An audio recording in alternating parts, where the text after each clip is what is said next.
Welcome back to the Tangent. Today we're going to actually take on a very broad subject. Girls. We're going to talk about Marvel and DC. We're going to talk about both. Okay. Now, here's the thing about the Marvel and DC that we're going to discuss today. It's not really going to be strictly the new universes. Yeah, not the modern stuff, not necessarily movies or We're going to kind of discuss how the three of us got into superhero. We're not just going to talk about comics, but we are going to talk about comics. We're going to have our moments where we talk about comics. But we're going to talk about, like, even some of the older movies, some of the older TV shows, some of the cartoons that came out back in the day. Mostly we're going to be discussing is how we got into the medium of superheroes. Yeah. We're going to try and stay away from DCU and MCU We're going to do our best to stay away from that. But, I mean, I do understand that the new MCU and the DCU are highly relevant to most fans. Becoming super popular now because of where things have gone and just how well they are being produced and put out there and do their thing. But we'll go ahead and start with me on how I got into superheroes. Really, truthfully, the first superhero I remember watching and actually liking, and most people in this room will be like, oh, of course, it's Superman. But I watched and really, really liked the old Christopher Reeve Superman movies. Even the bad ones. Even the bad one. When you're a kid, you didn't know how they were bad. Yeah, you didn't know what bad was. Bad was something you got in trouble for being. The third movie with Richard Pryor, I mean, I'm going to tell you, that movie itself was horrible, but Richard Pryor is flipping hilarious. Yeah, that was probably my favorite one when I was a kid because Richard Pryor is hilarious. Yeah, absolutely. But now that you go back and watch that movie Richard Pryor is still hilarious. Richard Pryor is still hilarious, but that movie is horrid. It's very, very bad. I mean, yeah, it's not good. And the fourth movie, the fourth Superman movie, which I wish they had never made, but where they send like Lex Luthor sends like some part of Superman's DNA His and hair, some other DNA and little strips of cloth into the little thing and shoots a rocket into the sun. And the whole thing behind that was that Superman was getting rid of all the nuclear weapons. So he was telling all the countries to launch their nuclear weapons into space. No. They were turning all their nuclear weapons over to him, and he was going to throw them all in like a giant net into the sun. He does, but basically what he said: launch them all into space. I will catch them. I will collect them, and then I will destroy them. So his thought to destroy them is to throw them all into the sun. Well, Lex sneaks onto one of the nuclear missile silos and attaches this box with some things in it. It's got a piece of Superman's hair, right? Some of Lex's DNA, a random strip of cloth. Two. It was a black and gold one. Yeah, and that's basically it. And somehow that creates Nuclear Man. Yeah. So then Superman throws that into the sun. That was as far as I know, that's his name, Nuclear Man. And the thing is that kills me is that if anybody knows Superman in any way, this was supposed to be Superman's enemy, and he was hurting Superman. But what people don't understand is that, truthfully, he would only energize Superman to be stronger than he was before because he is... Okay, now we're talking about continuities. Right. So...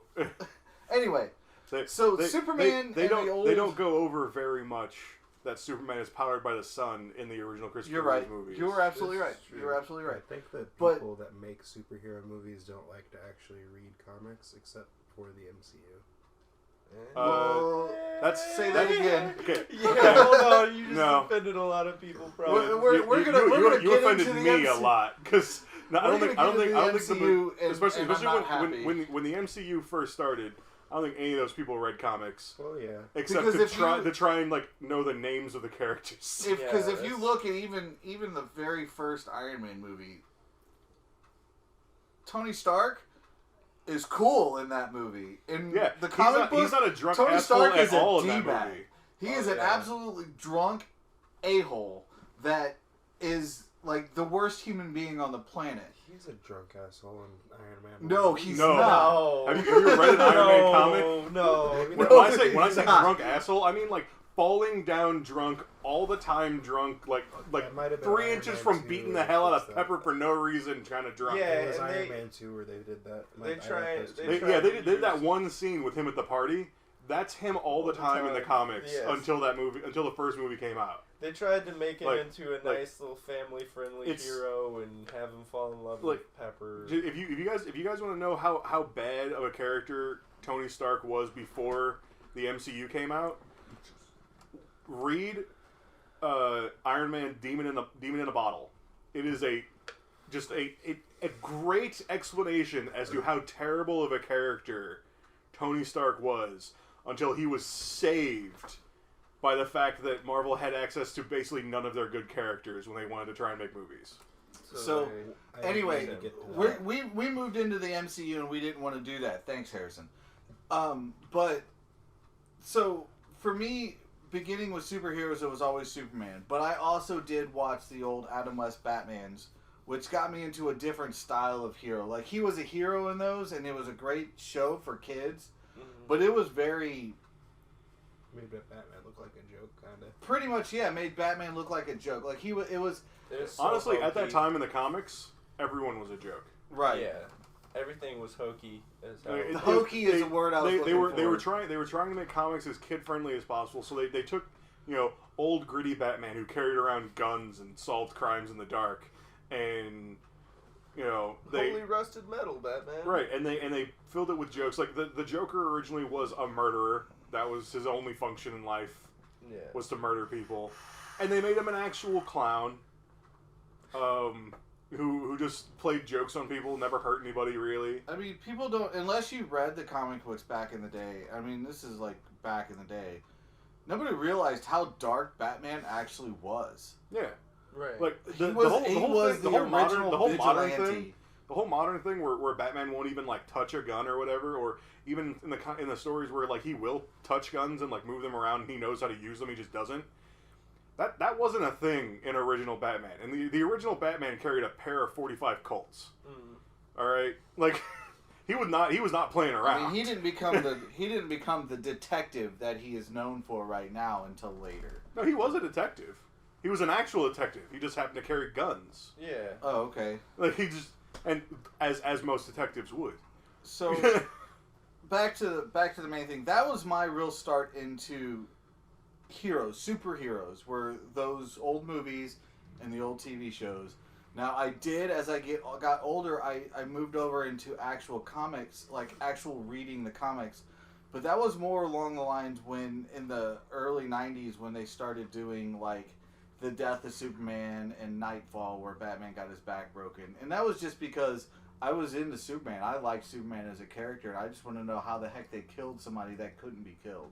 Mm-hmm. So I had to read that. I had to, and They sucked you in with the Oh, where's the absolutely. money question. and I didn't even know a whole lot about the background of some of the characters that they used in the actual comic book version of the Death of Superman, which was the JLA. I mean, you're talking Blue Beetle and Booster Gold and Guy Gardner and what is it, Moon Knight or No, it wasn't Moon Knight. It was what is his name? The guy with the red crystal or something. yeah, the guy who there's weird seeds in that comic where they're like trying to go over who he is. It's like yeah, and I can't even remember his name, but they had some but other the ice chick and yeah, they had a bunch of other characters that were consistent of what they called the JLA at the time. A lot of them were very side characters, and some of them have picked up steam since. Guy Gardner became an actual Green Lantern. He was a Green Lantern to begin with, and ended up becoming a Yellow Lantern later. Well, okay, that's okay. Yeah, he was a Green Lantern for like a day, and then he dropped a bus on his own head. But he, which is a funny story, and it's not so funny because the bus was filled with children.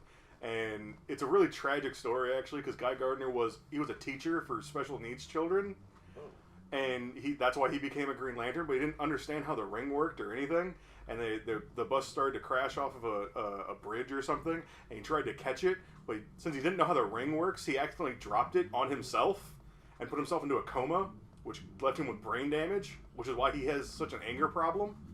Gotcha. And as a result, when he woke up, he couldn't teach kids anymore because he had this huge anger problem. And as a result, he ended up becoming a Yellow Lantern because he was mad at the Green Lanterns. Well, I mean, anyway, again, so it had a bunch of characters who round into Doomsday before even Superman gets there, and truthfully, in the comic book, Superman was having an interview on like a morning TV show. Yeah. Yeah. And he didn't even know anything was going on until they interrupted the TV show with the... And they're like, the JLA is being destroyed by this new villain or whatever. Yeah, and he just like... absolutely demolished. You literally see in one panel he's there, and then they kind of pan over to something, and they go back to the panel where he was there, and he's gone. It's just the person who was interviewing him was like, oh, where'd he go? Because, I mean, the second he heard the JLA was in trouble, he was gone. Yeah, the death of Superman is actually a really good comic. I mean, series. It was a 7 comic series. Now, when I read it in the full graphic novel where they put all 7 comics into one book. And you can get the thicker one now, which is Death and Return, and they even have one that has Funeral for a Friend and man, and truthfully, and all that stuff all linked into it. The writing in for the last couple comics in the Death was very well written, that it even pulled emotions out of people who are just comic book fans. They read them for the action and the fun. There would be a lot of characters that you probably wouldn't know if you don't know comics. Like, you'd probably be wondering why Lex Luthor has hair and why he's not a bad guy. They do kind of briefly and why talk he about hangs it. out with Supergirl, and why Supergirl turns into goo when she gets punched. Right. And like there's a bunch of weird stuff that happens if you're not caught up to comics at that point. That Lex that you see in that is like actually a clone, and it was supposed to. It's actually Lex Luthor. It's a clone of Lex Luthor. It's Lex Luthor's son. But it's Lex Luthor's son. Okay, it's okay. And it's really weird. But it's not. It's Lex acting like he's his son. Right. And he gets into a relationship with Supergirl, who isn't actually Supergirl. It's Matrix. Right. Who takes on the moniker of Supergirl. And Matrix is a shape-shifting alien thing. Anyway, it's complicated. Yeah, it gets. There's stuff that happens. Yeah, but the emotions behind, like, I have literally probably read that novel probably 5 or 6 times all the way through, and every time at the very end when you see the final blow, which is a very powerful scene in itself, because it is literally both of them strike each other at the same time and they both fall. Mm-hmm. So it's like it's this huge amount of emotions being built up into this final blow. And before that, they even represent in the comic book, and it's very well represented in a couple of the pictures. Like, they are hitting each other so hard, they are shattering the glass of the buildings around them.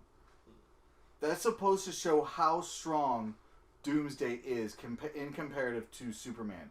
They're hitting each other so hard. The shockwave of them hitting each other are breaking windows. Mm-hmm. So it's like it just continues to build and build and build, and then that final blow. Huh? The guy in white with the is Icon. Okay. What random? It just popped into my brain. I'm sorry. But it builds to this huge dramatic final blow, and then seeing the next couple scenes with Lois Lane holding Superman and his cape stuck on scrap. Yeah, it's like a random like piece of wood, like a staff or something. Yeah, it's sticking out of the ground, flinging in the wind like a flag, and she's holding Superman. It's torn to crap, and she's just bawling. I mean, because at this point in the comic, Lois knows who Superman is, like Clark Kent, Superman. Yeah. They know each other. They know. And then after that, they have to go into this whole thing, because the fight takes place in Metropolis eventually. Yeah, because it starts out. Lois has to come up with this giant story about how Clark was on site trying to get the story, and he's now missing, and no one knows where he is because she knows that he's Superman and is dead. And that comes up in Funeral for a Friend. And Funeral for a Friend is very dramatic in itself, because they bring all the heroes from the DC universe to have this funeral for Superman in Metropolis. And, like, I just remember the poster they had at the comic book store that I used to go to for the advertisement for Funeral for a Friend. It literally had a casket being held by the basic Justice League, which, you know, Green Lantern, Wonder Woman, Batman, Flash, and Flash, and a couple other people. Martian Manhunter. Martian Man. They were holding this casket, and then behind them is just this sea of superheroes that are in the DC universe, just walking, you know, as a parade for Superman to be buried, and like that in itself was also super meaningful and deep and dramatic, in the sense that they put a lot of emphasis on the fact that Superman, one of the Earth's greatest heroes, is now gone. So that for me, it drew me into comic books. Then you get into the reign of the Superman and then Return, and but honestly, the best thing that happened from that, in my opinion, is probably Hunter Prey, which was a couple years after that. Oh, that's another one of my favorite sets. Yeah. That explains... Hunter Prey explains where Doomsday comes from and how he was created. And the rematch between Superman and Doomsday. And why the rematch was way more deadly for Superman than they would ever have understood. Yeah. He had a bunch of Superman had a bunch of advantages that he brought with him. He brought like random like Mother super box. weapons and he brought Mother Box with him. He brought a Mother Box, and he was armed to the gills and got his butt handed to him. Yeah, again. And they ended up on Apocalypse with Darkseid. And Darkseid tries to help Superman and gets his butt handed to him too. Well, yeah, Darkseid with his Omega beams, which, you know, are supposed to be all powerful. Right. Darkseid does his normal, nothing can survive my insert his attack of the week here, and then something survives it. And then he hits him and he thinks he's defeated. You know, Darkseid is like, hits Doomsday and knocks him into a building. It's like, I have won, and then Doomsday just kind of, you know, shakes off the dust and walks at him and just goes, nope, not today. But I mean, Hunter Prey was a very good, because it explained, it did explain where Doomsday came from, and to me that explained a lot and why Superman had, and the JLA and everybody else on Earth had so much trouble with defeating this creature. They had no idea what he was, and it explained a lot. It really did. But you get a lot of interesting stories that eventually come out of that too, like Imperial Acts, and you get Doomsday Wars and some other stuff. Right. But I mean, again, that's just kind of where I kind of grew into superheroes. I also read Nightfall. If we want to get into Nightfall, we can get into Nightfall. Nightfall was by far my favorite. I'm not always... people who know me, I'm not a huge Batman fanatic. I do get him as a character, and I get why they created him as a character, and he's a good character. I just think that people have this premise of what Batman is and think he's more than he is. So I'm the big Batman fan here, and Batman is the greatest thing ever. See what I'm telling you? Like, everybody says, like, oh, Batman could beat Superman. I'm like, yeah, he probably could, because he cheats. That's Batman's entire thing is, and if you're fighting fair, you're not fighting right. Well, yeah, like something I always kind of looked at it when it comes to like any kind of fight at all, whether it's, you know, unless you're literally like in an octagon or in a boxing ring, there are no rules to a fight. Oh, absolutely. A fight is but truthfully, Batman very much encompasses, like, if anyone's ever read The Art of War, Sun Tzu in The Art of War outlines something very, very important at the beginning of the book, which is, if you have not already won, don't fight. Batman is the embodiment of that. He doesn't get into a fight until he knows he already won. Okay, so in defense of myself and what I meant by and he cheats, it's fine. I know, I get it. In a street fight, there are no rules. I understand that. But if you really want to get down to the nitty-gritty of the way things are, if Superman wanted to win, he would have taken over the planet a long-ass freaking time ago.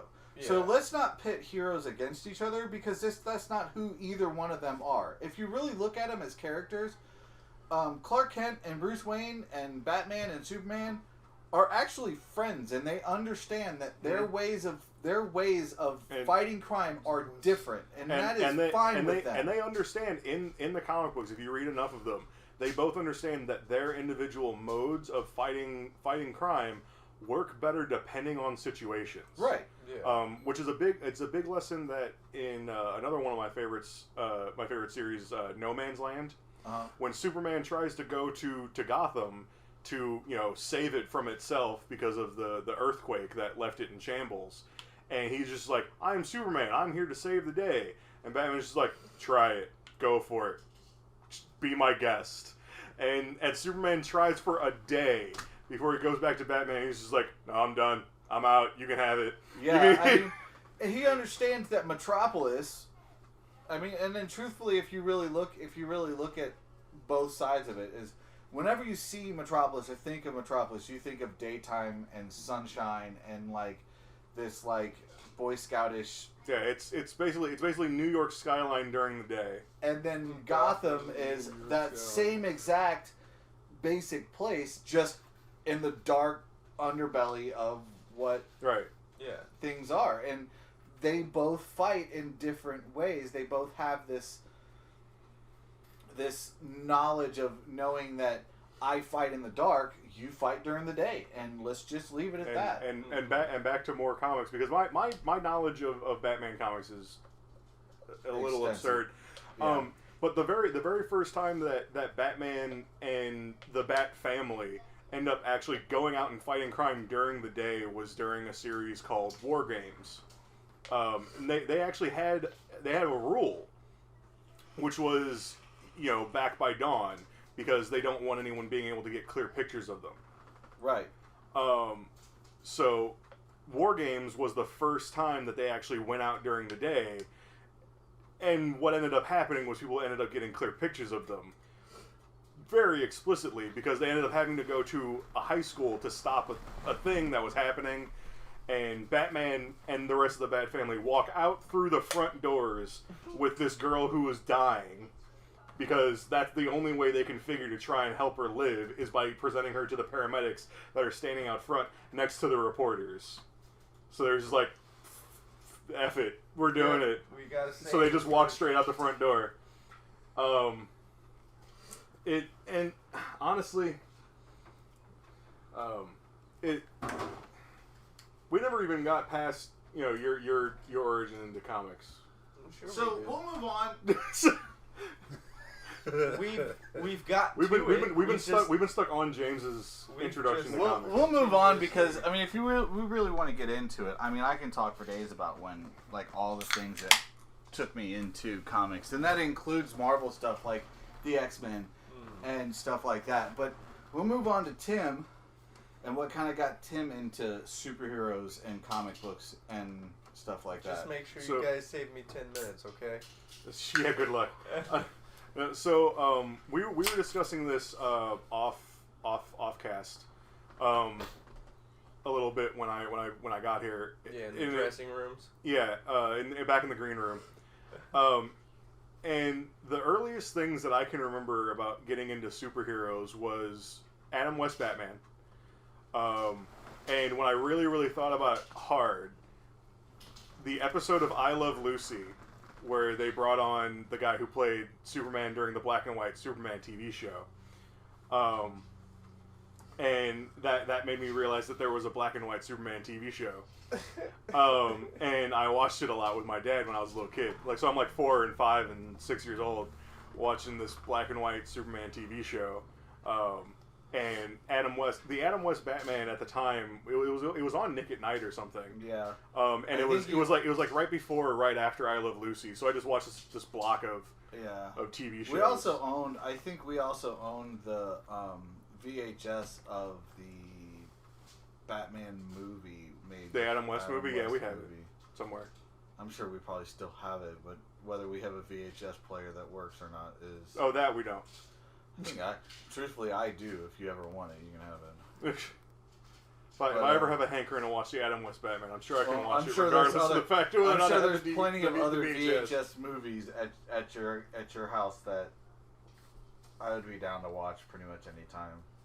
I think I have the majority of them on a computer somewhere. Yeah, I try to do I tried to do the same thing. Instead of collecting DVDs and VHSs anymore, I collect digital stuff. But as I got older, I got more into actual comics because James read comics, and I would sneak into his room and I'd read all of his comics. So I got into The Death of Superman because that's what he had, and he had a little bit of Nightfall. I think I had like maybe 9 through 14 or 15 of the Nightfall series. But Jeff, our neighbor, he had a lot of the later issues of Nightfall that I was able to read when I would go over his house. I think he even had up through 20 and 21. Because I remember after, I think, so Batman gets his back broken in 11, and Azrael takes over for Batman. And I remember when Azrael finally tells Bruce Wayne that I'm going to go get revenge and beats the crap out of Bane. Yeah. And his Azrael style, his Azrael style Batman suit. So I mean, Robin. I don't remember which Robin. It had to have been. It was Drake. It was Drake. Yeah, Tim Drake was really mad because he wasn't chosen to be Batman, like he thought he was going to be, because he's been Robin for so long, and he always thought that Bruce was just going to say, "You take over my mantle for now until I heal up," or you know. Well, but Drake wasn't so mad about it afterward. Grayson was kind of ticked. Yeah, I remember. Because Grayson was Nightwing at the time. Yeah, Grayson wasn't so ticked that he didn't get to be Batman. He was more ticked that Azrael was Batman. Yeah, because he didn't like Azrael. Yeah, they were not the biggest fans of each other. I don't even know the origin story of Azrael. I just only know Azrael from the Nightfall series. Azrael was a guy who was, as a kid, recruited by the Order of Saint Dumas, which was a sort of Christian collection of assassins. Okay. They're all extremely religious and mostly brainwashed, and they kill people for money. So he got sent to kill Batman, and when I say brainwashed, I mean like legitimate brainwashing, like trigger words and things like that. Azrael's trigger happened to be his Azrael suit. So that black, red, and gold one that he wears periodically. No, the original Azrael suit, which was, there was some black and gold and there was some white in it, but it was mostly like the shape of it that was the big thing. So they ended up figuring out after Nightfall, and Azrael went crazy because he ends up making himself a whole new bat suit, which looked a lot like his original Azrael suit. Right. That the main reason why he went crazy is because he was using a lot of his old triggers, because they were things he was used to, and they were things that allowed him to fight more effectively, because that was how he was trained. So, Azrael did eventually become a good guy again, and he had some minor stuff that he did, and then he ended up getting killed sort of off screen, in a way. Like he ends up going somewhere and he's investigating some stuff. He was no longer associated with the Bat family as such.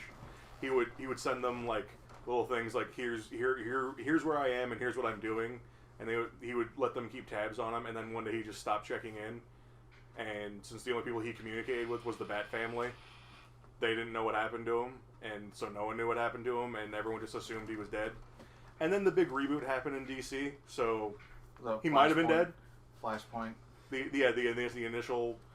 So one of the big things I remember about Azrael when he became Batman after Nightfall was he was talking to Commissioner Gordon about some stuff, and Commissioner Gordon was talking and talking and talking, and then he turns around, and like every time Bruce would do that, Bruce would disappear because he already knew what Gordon was going to tell him, because the conversation's basically over. Yeah, and he would just leave, and he turns around and Azrael's still standing there. He's like, "You're still here." He goes, "Yeah, you haven't finished talking yet."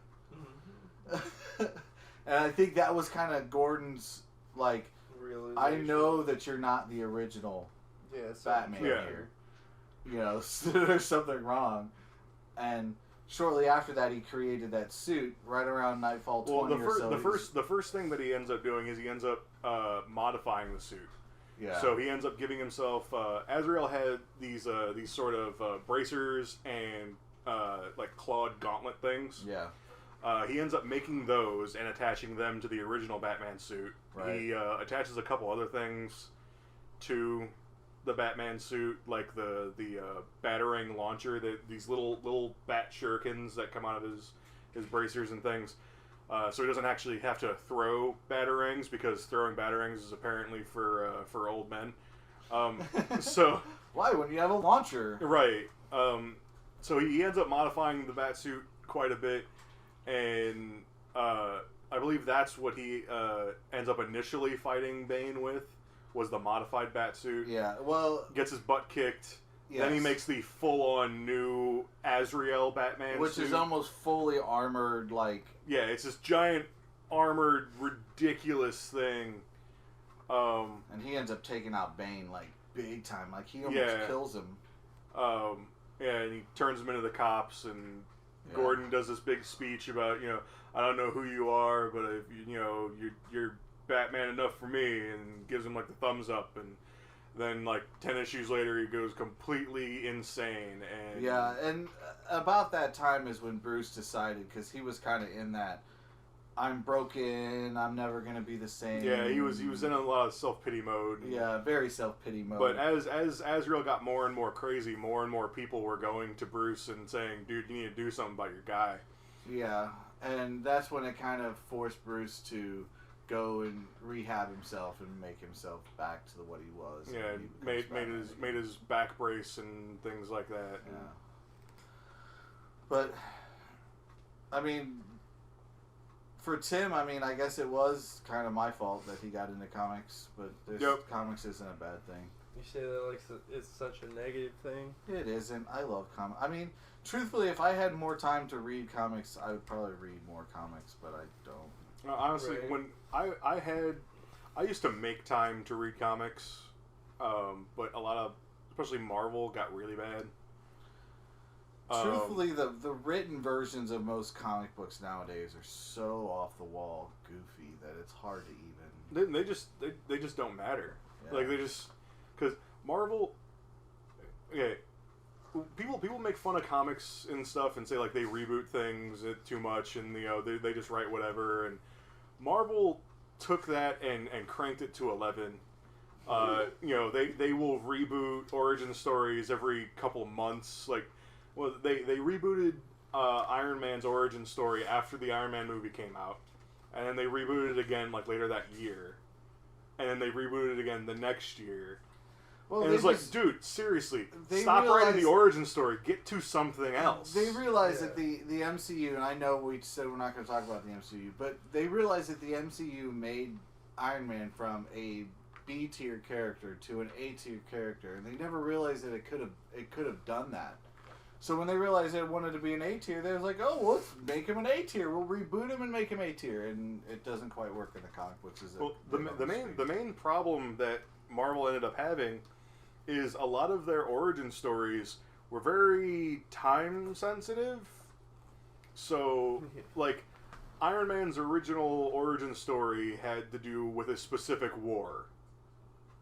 And then eventually that war becomes too far away to, have Iron Man not be, 60 or 70 years old. Right. So they want to keep him, 30, 40 years old. So they have to move the war. So they have to redo an origin story. And Captain America is actually getting to the point where they're going to have to figure out something else to do, because you can only keep him frozen for so freaking long. What are you talking about? Coming up on 80 years? Right. So he's like 100 years old now. It's cool. Because his love interest is supposed to be his original love interest. I think it was originally her daughter. And now it's granddaughter, and soon it'll be great-granddaughter, and she'll never even met the person that Steve Rogers was originally in love with, and it's going to get weird. Well, which is why Like, it's which is why I'm kind of glad that they did what they did in the MCU. Is that they kind of like Magneto, put Rogers where he is done. Magneto, they've already had to modify his power set so that he doesn't age as fast because he was a kid in a concentration camp in World War II. Right. Yeah. So Well, you know what? That's a really cool origin story, guy. But you know, when you're 15 in a concentration camp back in World War II, how freaking old are you now? Oh, by now he's damn near 100. Right. By now he should be dead. But then again, though, when it comes to the mutant sides of the thing, of like that, throwing that mutant part of a genetic code is not very hard to implement. It's something that to think. Yeah, Okay, because I mean, mutant, so the X-Men and the mutants, suspending your disbelief for certain things makes some sense because.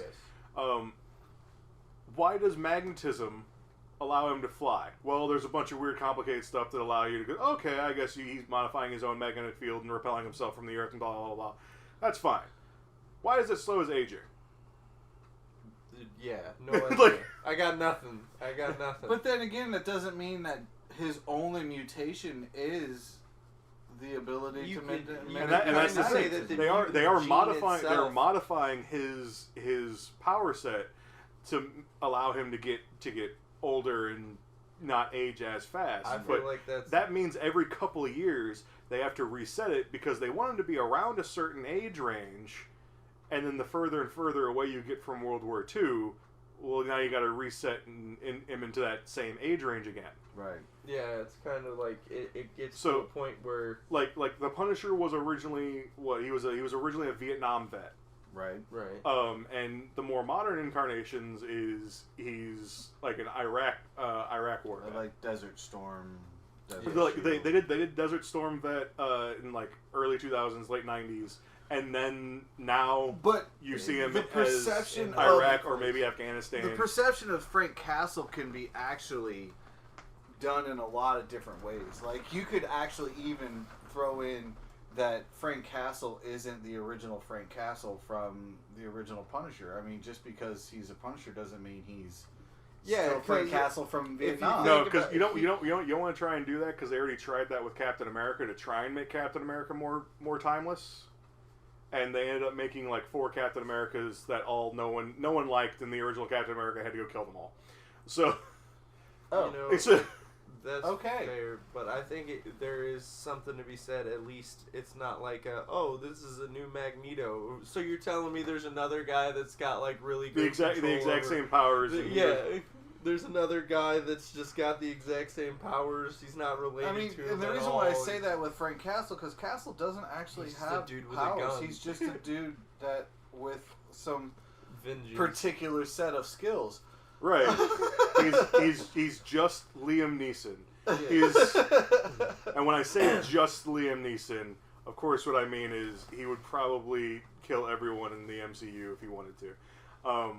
But that's actually one of my favorite random what if comics from Marvel, which is Punisher kills the Marvel Universe. It was an interesting set of comics. Yeah. It's hard for him to kill the whole universe because certain people. Frank Castle is kind of stuck on Earth, and the universe as a whole, when it comes to the MCU, is very outside. They did. Marvel did a random little series of blah blah blah kills the Marvel universe. Yeah. And they just do random hero goes and just wrecks everybody.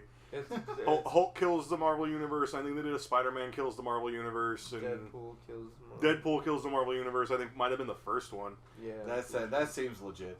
But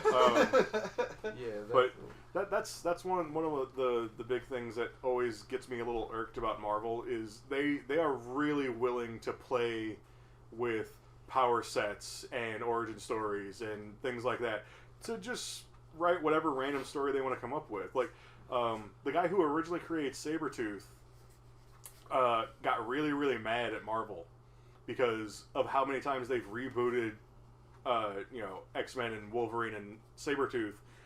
He counted something like 15 different origin stories for Sabretooth. Yeah, and they were all drastically different. Like they went from Wolverine and Sabretooth had never met until, the Brotherhood of Mutants fought the X-Men the first time, to they were father and son, to they were brothers, to they were half-brothers, to they were in the same Special Forces unit before they got introduced into Weapon X. You're talking, not just even in the comics. I mean, you gotta look at the movies that were made. No, all of these were in the comics. I know, but just saying that wasn't just an issue in the comics. That was also an issue in the movies that they made. Like, you never knew what the real relationship between. The big reason why it was an issue in the comics is because they finally let the guy who originally created Sabretooth write a new Sabretooth comic. So what did he do? He took his original Sabretooth character and wrote it so that all the other Sabretooths were all random clones that were created by someone mysterious.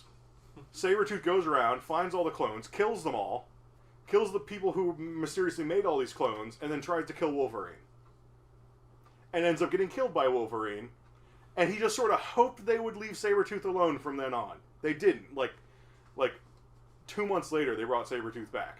And he was again pissed. Because he was just like, seriously, you ruined my character for 15, 20 years. I feel like there's too much of we have to make these characters immortal and always have these characters around. Can we not just do something new?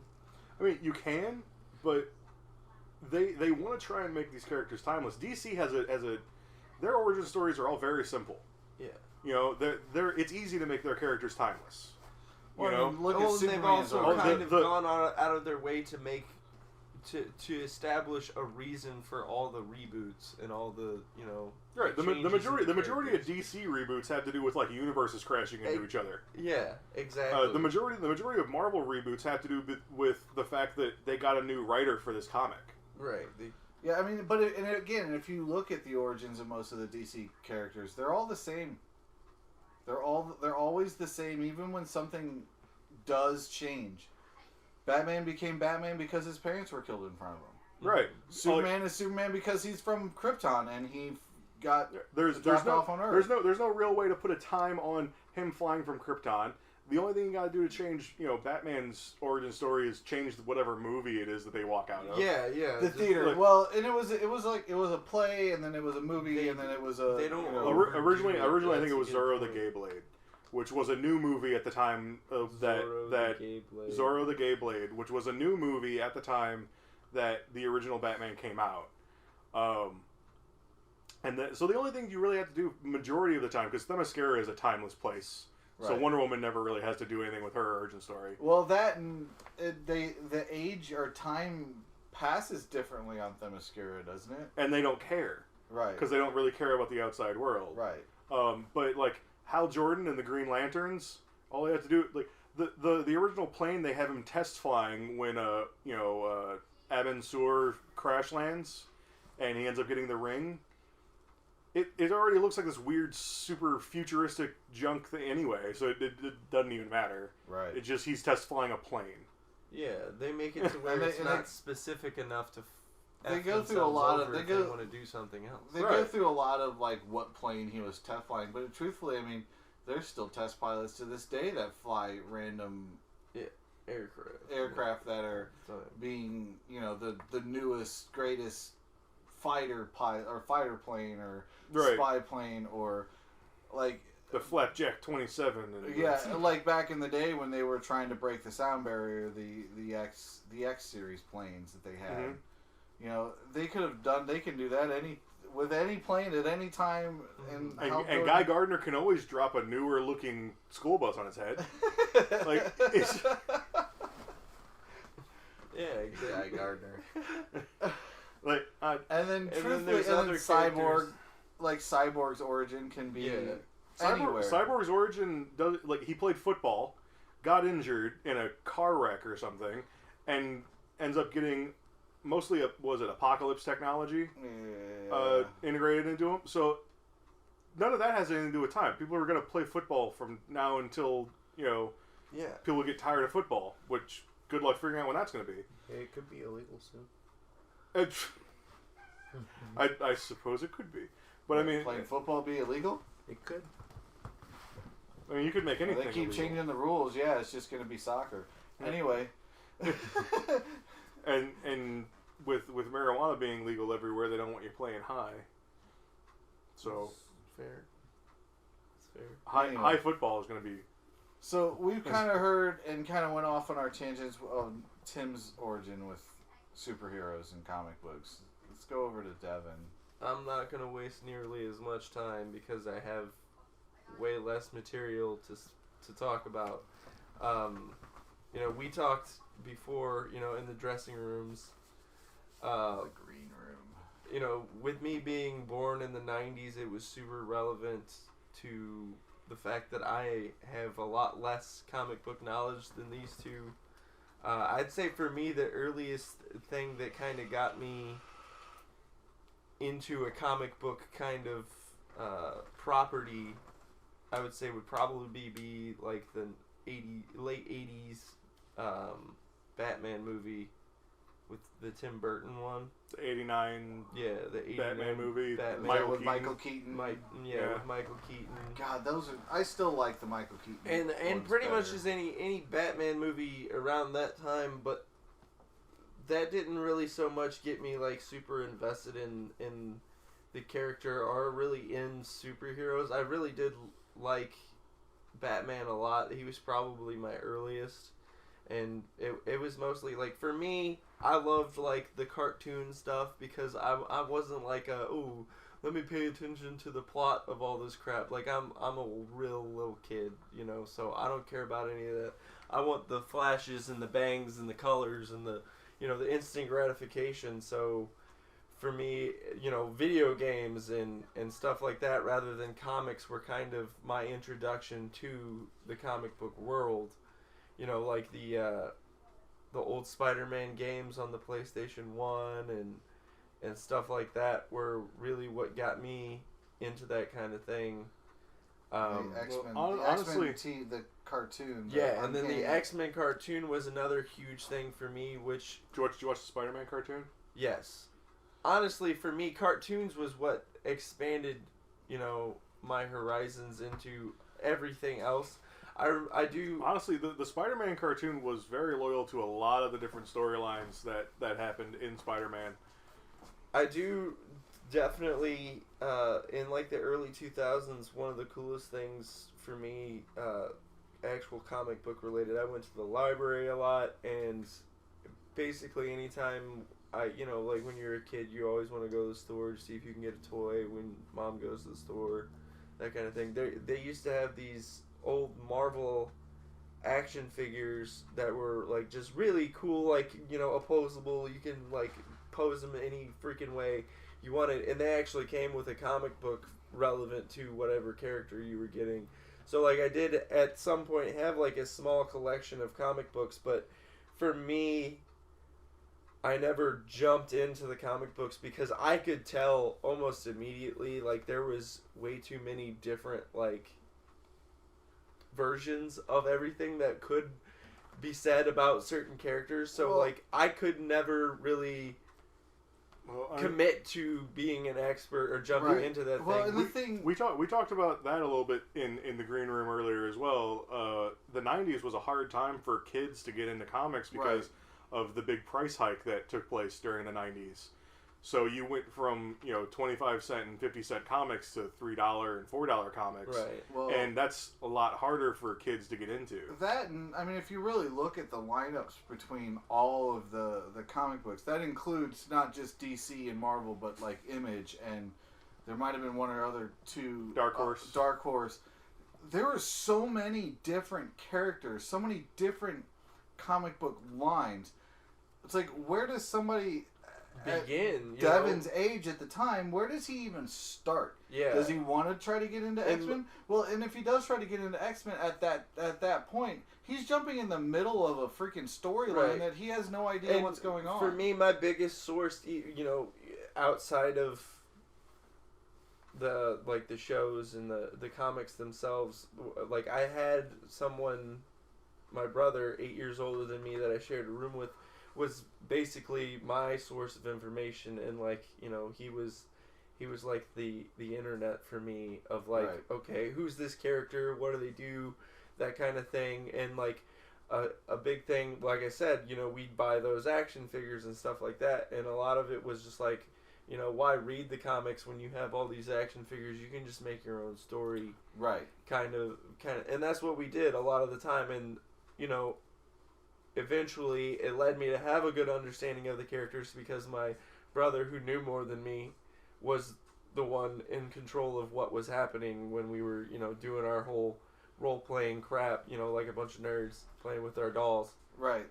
But I mean, and the thing is that But all you need is the basic understanding of what a character does. Is like Gambit. yeah, We know the basic understanding of what Gambit does, and all you got to do is say, okay, Gambit can charge inanimate objects to explode. right. That's cool as shit. And Let's go do this. over the years, Honestly, the easiest way nowadays, because it's a lot easier now to get into comics, I agree. which is weird, because there's a lot more stories. But it's easier to get into comics now because all you have to do is figure out what character you're interested in, yeah, figure out, you know, what storylines there have been, you know, for that that are character. relevant for that character. No, all you have to know, do is like- just find some storylines, and you can find collecteds of, you know, just that entire story. And that's exactly the point I was gonna make just now.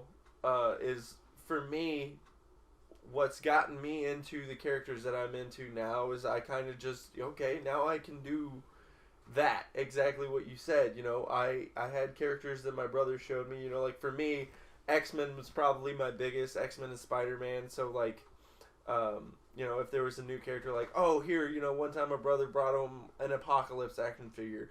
I'm like, oh, who's this guy? He looks really cool. You know, like he had removable arms where you can give him like, you know, a bunch of different like drill arms and weapon arms and crap like that. And I'm like, who's this? And then he explained to me like, oh, this is Apocalypse. He's got his 4 horsemen. You know, like he's trying to, you know, do survival of the fittest and all this. And like, so it became a point where I'm like, okay, let me look this up now. And study on it. And you can just go buy the Age of Apocalypse storyline Right. collected. And now every time I go into a comic book shop or something like that, I'll be like, okay, let me look up, you know, let me grab this because this is about a character that I'm appreciative of in a certain level, and let me read this. So like, over time, I've been able to grasp a lot more of relevant information about the characters that I was interested in because people older than me, like, you know, friends like you guys that I've had and my brother and everything have established characters for me. Well, and the internet helps a lot. I mean, if you can't find it in your own local bookstore, I mean, and truthfully, a lot of the good bookstores now have full comic book sections where they're like basic what we call graphic novels. They're just full collections of a full storyline of what happened. Technically, the collection for like an actual section of comic books for an actual a storyline has a different name than graphic novels do. Graphic novels are one-piece stories that were originally made to be that way. But most people just refer to them all as graphic novels. Yeah. And whenever I'm referring to one that's a collected storyline from the comic books, I just call them collecteds. Collecteds work. But either way, I mean, now in bookstores, you can just go and buy those. Like, the old ones, like, if you want to read all of what happened in Nightfall, there's one collected of all 20-plus issues of Nightfall. It's a big book, but it's a good book if you want to read through it. There was actually a point. No Man's Land is probably one of the harder ones it used to be one of the harder ones to get a hold of because it's 5 volumes that are all roughly about as big as Nightfall. Right. And then there's other good Batman collections out there. The Red Hood, the Killing Joke, the Killing Joke would be a graphic novel because that was originally one story. What's the other one? There's Long Halloween, Hush. Long Halloween, Hush. There's a bunch of them. I mean, Batman has had some of the greatest story arcs in the actual comics. In the actual comic books, which makes me appreciate Batman, and we all know how I feel about Batman, but it makes me appreciate the writers behind Batman because they have done so good at making certain collections of comics match up into a giant story that make a timeless kind of. Right, absolutely. Honestly, the worst part I think about being into comics is knowing some of the lesser known characters that you wish had become more well known characters that just never took off. Yeah. Static is one of those weird characters that enough people know who he is that they try and give him a series every once in a while, but it never picks up. I still like that animated series. Batman Beyond. Batman Beyond gets a new series every couple of years too. But I'm talking like especially stuff from Image, because Image is basically a dead horse that everyone's trying to beat these days. Right. The only thing that it really has is Spawn anymore. I didn't even know Spawn was even being still written. Spawn was never written, quote unquote. It was drawn, and then they threw some words at it later. The one thing from Image that I remember is, if you guys go back to our cartoon episodes, G.I. Joe was one of my all-time favorite cartoons growing up. Well, Image decided to reboot G.I. Joe in a comic book. So they basically took G.I. Joe and put it and set it 20 years after the original animated show, and they rebooted Cobra and the G.I. Joe forces and basically rebooted it, but it was all in comic book form. Now, I did own the first 5 issues of said comic book series because I was like, oh my god, it's G.I. Joe. So once a month I'd go get it and I'd pick it up and I'd buy the comic book. They were really well drawn. The stories behind them were decent, but Image is just one of those comic book companies that just didn't quite have enough behind it, enough grunt behind it like DC or Marvel. The main problem with Image, they didn't have any writers. That might have been. They had artists that had great ideas and premises for stories, but didn't know how to write. So Spawn is a really good example of that.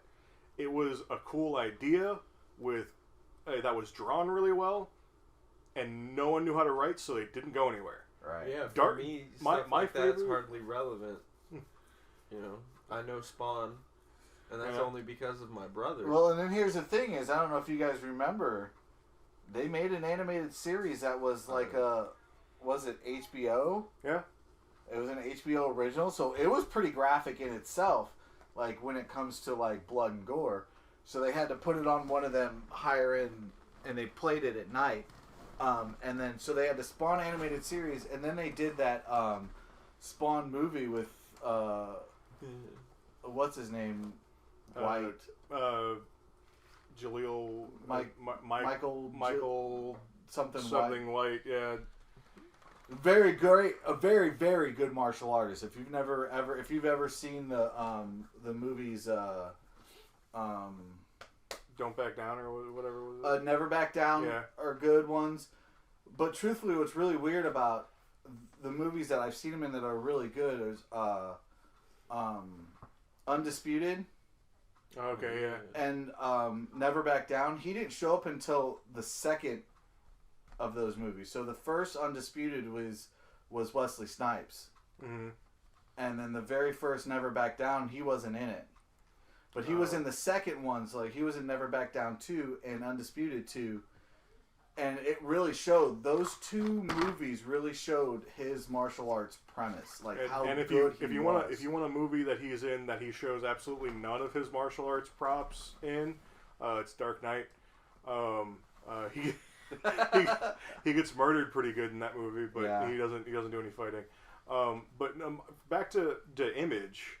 The main thing that I brought Image up for was because my series from Image that I really wanted to take off and I thought really deserved some writers because it was a good idea was Darkchild.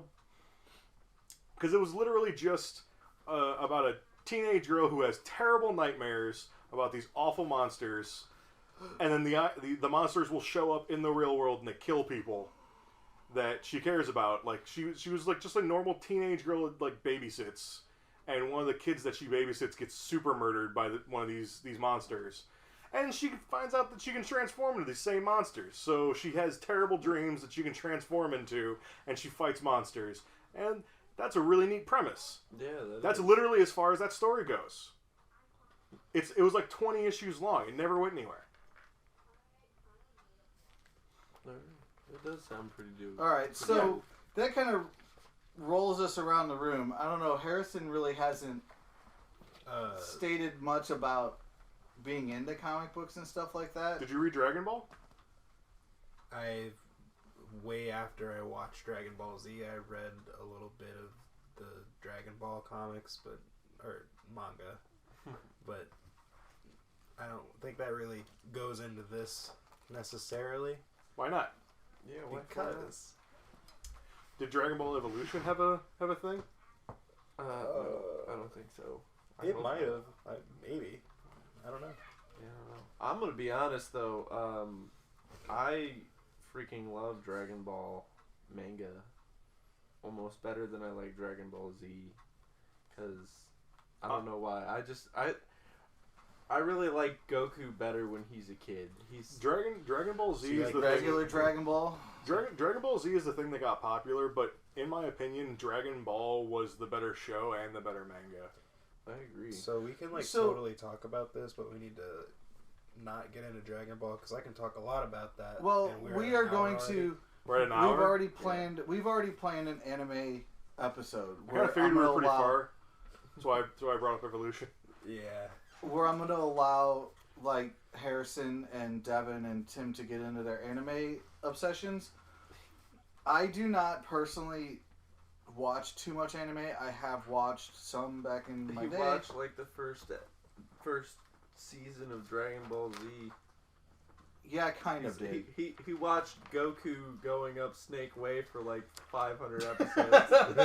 But anyway, so we're going to go ahead and wrap up our introductions of ourselves into superheroes. So, I got into superheroes not by comics, but by the Spider-Man movies, like the old Tobey Maguire ones. Yeah. Bonesaw is ready. We almost broke Harrison with that line earlier. But anyway, so super white. I want to talk about recommendations of older comic stuff that maybe our listeners can try to go back and see if they can either watch or read or look into on their own. So we'll go ahead and start with Tim and his recommendation for the older comic book stuff. I did say stuff about Darkchild, and I would recommend Darkchild, but it's really, really hard to get a hold of. Like, I can't even find digital copies for a lot of it. It's stupid difficult to get a hold of. So, instead, I'm going to just say, here's something a little easier. Batman Hush. Probably one of my favorite storylines of Batman. If you can find it, go ahead and give it a read. I haven't run into a store that has comic books that doesn't have a copy of Hush sitting around somewhere.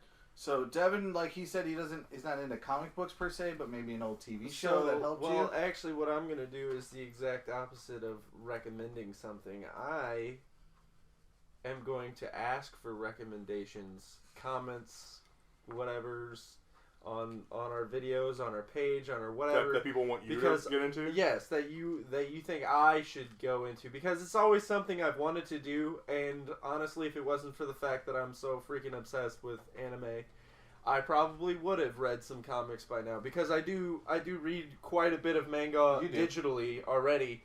That's kind of my current mode of doing things when I have my spare time to do it. So recommend some comic book arcs, some whatever, some characters, some whatever your favorite was. Go ahead and recommend. Yeah, like whatever your favorite arc for any character. Yeah, whether it's send it out in the comment or whatever. Yeah, Devin will see if he can read it, and maybe he'll make a comment on it later, or we'll say something later in a different podcast about maybe Devin reading some of those things. Heck yeah. Harrison, anything recommendation wise? Read The Amazing Spider-Man. Pretty cool. Any particular storyline? The Amazing Spider-Man. So what you're saying is not the Clone Saga. Not the Clone. Not the Clone Saga. Anyway, Always avoid Clone Saga. So for those of you that know me, know I'm a huge Spider-Man buff, or Superman buff, not Spider-Man. He got me saying Spider-Man. He's gonna kill We'll me. never one of these forgive days. you. So I'm a huge Superman buff, and truthfully, one of the things that got me into superheroes and comic book superheroes was the death of Superman. So, regardless of knowing a lot of the background of some of the characters that you will meet in the Death of Superman series, read the 7 comic book series of the Death of Superman. Truthfully, if at the end, if you do not feel some kind of deep emotion, maybe even shed a tear towards the end, you are not human. Because hold on now, you can't expect people to that aren't invested in the character already to just read the most important arc of. Wait, okay. I would say if you want people to read Death of Superman and experience an emotion, we should first probably have them read Superman Earth 1, because that's a fast forward way to get emotionally invested in the Superman. Yeah. That's fine. Superman Earth 1 is... The other thing is that after reading The Death of Superman, read Hunter Prey. Yeah. You have to read Death of Superman first, Right. but my most favorite series was Hunter Prey, and without reading The Death, you would not get the gist of what's going on in Hunter Prey. Yeah, so my real recommendation is Hunter Prey, but you have to read The Death of Superman first. So that's why I said it in that set. Yeah. So that's my recommendation. All right. So with that, we're going to go ahead and sign off and say see you later. Bye. Okay, hold on though. Did you pause it already? Okay. So, I just want to make sure everybody knows we're hopefully going to be having some more social media pages set up soon. I just got the logos for it, so that's basically what I was waiting on. So, be on the lookout for our Twitter, Instagram, whatever the heck, because that's coming soon, hopefully in the next Send us tweeters. Send us tweeters. Send us the tweeters. But on that note, we'll see you guys later. Later.